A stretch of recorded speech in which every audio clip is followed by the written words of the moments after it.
ఎన్టీఆర్ జిల్లా ఇబ్రహీంపట్నంలో వెలుగు చూసిన కల్తీ మద్యం కేసులో అరెస్టైన మాజీ మంత్రి జోగి రమేష్, అతని సోదరుడు జోగి రాముపై ములకల చెరువులో వీరిపై మరో కేసు నమోదు చేయనున్నారు. విజయవాడ భవానీపురం ఎక్సైజ్ స్టేషన్లో నమోదు చేసిన కేసుకు సంబంధించి ఇప్పటికే జోగి సోదరులు నెల్లూరు జైల్లో రిమాండ్లో ఉన్నారు. ములకల చెరువులో నకిలీ మద్యం తయారీ వ్యవహారంలో జోగి సోదరుల ప్రమేయం, కుట్ర గురించి సిట్, ఎక్సైజ్ అధికారులు ఆధారాలు సేకరించారు.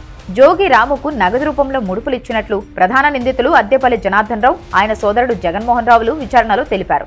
దీనికి సంబంధించి జోగి రాము, జనార్దన్ రావుల మధ్య యూపీఐ లావాదేవీలు వెలుగులోకి వచ్చాయి.